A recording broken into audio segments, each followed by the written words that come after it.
नमस्कार मित्रों, स्वागत है आज के इस कार्यक्रम में। आज हम लोग राहुल गांधी की कुंडली को लेकर के चर्चा करेंगे, क्योंकि चुनाव का बिगुल बज चुका है। चुनाव हो भी रहे हैं, 3 चरण के मतदान हो भी चुके हैं और वोट परसेंटेज को देखें तो वोट परसेंटेज काफ़ी कम हुआ है। हालांकि तीसरे चरण में वोट परसेंटेज कुछ बढ़े हैं। इन सब चीज़ों को कयास लगाते हुए लोग तमाम तरह की बातें कर रहे हैं। कुछ लोग कह रहे हैं कि सरकार बदल रही है, कुछ लोग कह रहे हैं 400 पार हो रहा है। तो इसका क्या कुछ है ज्योतिषीय दृष्टिकोण, इस पर आज हम लोग चर्चा करते हैं। तो आज हम लोग लेंगे राहुल गांधी की कुंडली। क्या है योग राहुल गांधी का और क्या स्थिति बन रही है राहुल गांधी के।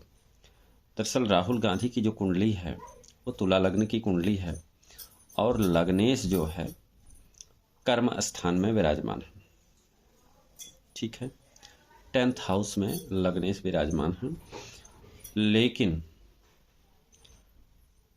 ये जो 9वें स्थान में मंगल और एकादश स्थान में केतु के विराजमान होने के कारण ये जो कर्म स्थान है इनका पाप कर्तरी योग से पीड़ित है।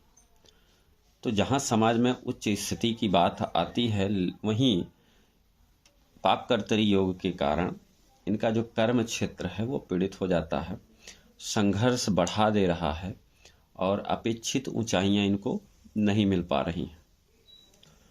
भाग्य भाव की बात करें तो शनि 7वें स्थान में बैठ करके तीसरी दृष्टि से भाग्य स्थान पर पड़ रही है और मंगल पहले से ही भाग्य स्थान को पीड़ित किया हुआ है, यानी कि शनि और मंगल से पीड़ित, और नवमेश 8वें स्थान में विराजमान होने के कारण अपेक्षित इनको जो है लाभ नहीं मिल पा रहा है। लेकिन इन सब के बावजूद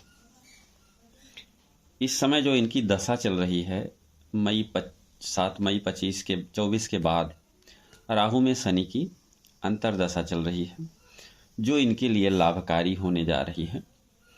7वें स्थान में शनि नीच का होकर के गुरु की दृष्टि पड़ रही है और शनि की दृष्टि लग्न पर पड़ रही है। तो नीच भंग राजयोग की स्थिति बन रही है, जिसके कारण राहुल गांधी को लाभ होता दिखाई दे रहा है। कहने का मतलब यह है कि राहुल गांधी इस चुनाव में उस स्थिति में पहुंचेंगे, कुछ इनकी छवि में सुधार होने के चांसेस हैं। साथ ही साथ अगर हम कांग्रेस की कुंडली की बात करें तो गुरु में राहु की दशा चल रही है और मार्च 25 तक चलेगी। तो गुरु में राहु में शुक्र की अंतर्दशा में ये चुनाव संपन्न हो रहे हैं।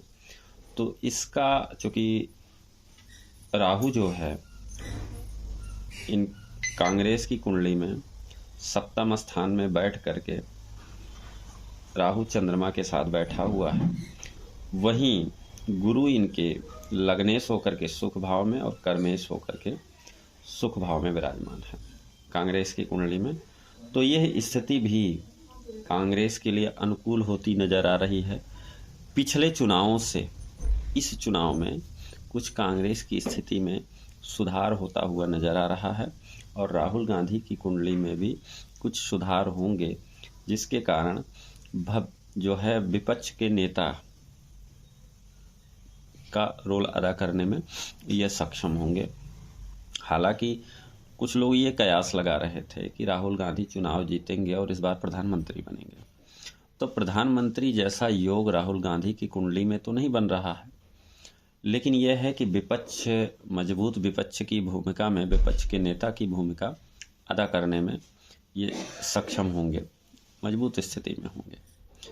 तो आज के लिए इतना ही मित्रों, फिर किसी नए राजनेता की कुंडली लेकर के विश्लेषण करेंगे, कुछ नई परिस्थितियों पर विश्लेषण करेंगे। तो उसके लिए नमस्कार।